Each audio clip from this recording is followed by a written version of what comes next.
What would you do if the woman you loved, the one you built a life with, shattered every promise, every dream, with a single, careless act?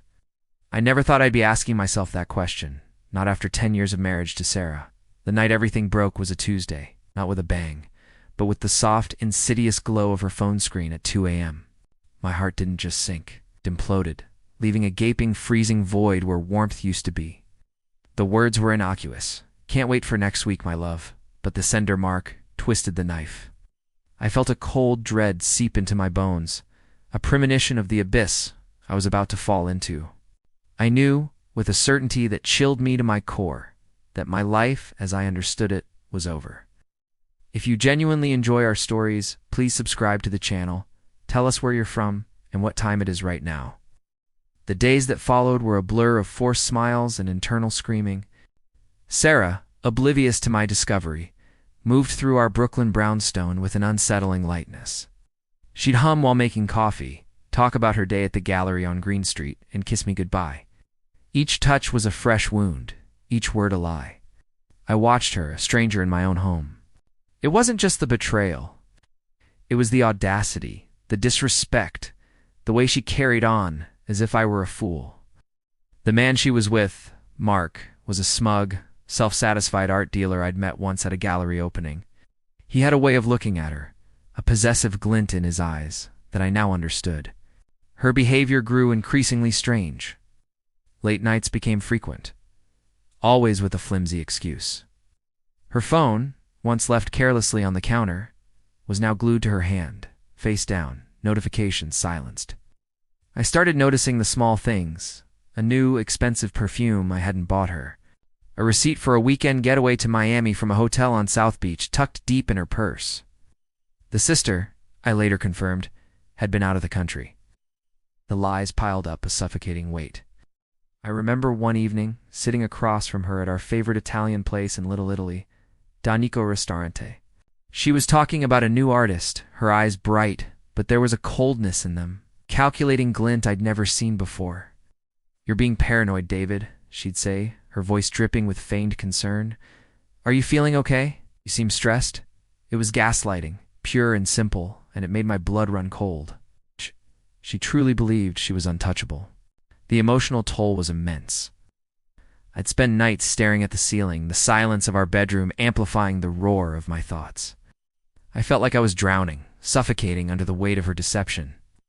There were moments I wanted to confront her, to scream, to shatter the illusion, but something held me back. A primal instinct for self-preservation, perhaps? Or a nascent desire for something far more profound than a messy confrontation. I wanted justice, not just an argument. I wanted her to feel a fraction of the pain she had inflicted. So I started gathering proof. Methodically, secretly, I installed discrete cameras in the living room and kitchen. I hired a private investigator, a quiet man named Frank, from a small office in Midtown. He provided me with irrefutable evidence, photos of Sarah and Mark entering and leaving a luxury apartment building on Park Avenue, transcripts of their illicit text messages detailing their affair, their plans, their contempt for me. The miscarriage that never happened. That was the real kicker. A few months prior, she'd told me she'd had a miscarriage. The texts revealed it was a lie. A fabricated tragedy to explain away a period of sickness that was actually a botched abortion. The sheer depravity of it made me physically ill. With the proof in hand, I began to set my traps. Legal traps, social traps. Consulted with a divorce attorney, a sharp woman named Ms. Albright, whose office overlooked Central Park. We meticulously planned every step. I quietly transferred funds from our joint accounts into a separate one. I started documenting every shared asset, every piece of art she'd acquired through her gallery, every investment. I also began subtly planting seeds of doubt among our mutual friends. Casual remarks about Sarah's unusual work schedule. The public exposure was orchestrated with surgical precision. It began with the divorce papers served to her at the gallery. The look on her face, as the process server handed her the documents amidst the clinking of champagne glasses, was priceless. Then came the legal filings, detailing the affair, the financial improprieties, the fabricated miscarriage. The news spread like wildfire through our social circles, fueled by the anonymous tips I'd sent to a few gossip blogs. Her reputation, her career, everything she valued, began to unravel. The courtroom in downtown Manhattan was where the final act played out. The evidence was overwhelming. The photos, the texts, the testimony from the private investigator. Sarah, once so poised and confident, sat pale and trembling. Mark, her affair partner, was called to testify, a sniveling, cowardly mess who contradicted himself repeatedly. The judge, a stern woman with no patience for deceit, ruled decisively in my favor. Sarah lost everything. The brownstone, a significant portion of her assets, her standing in the art world. Her gallery clients abandoned her, her friends turned their backs. She was completely ruined.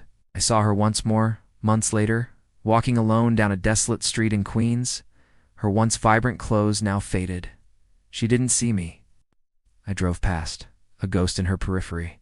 There was no triumph, no joy, just a profound, chilling emptiness. The silence of her absence was the loudest sound I had ever heard. The end.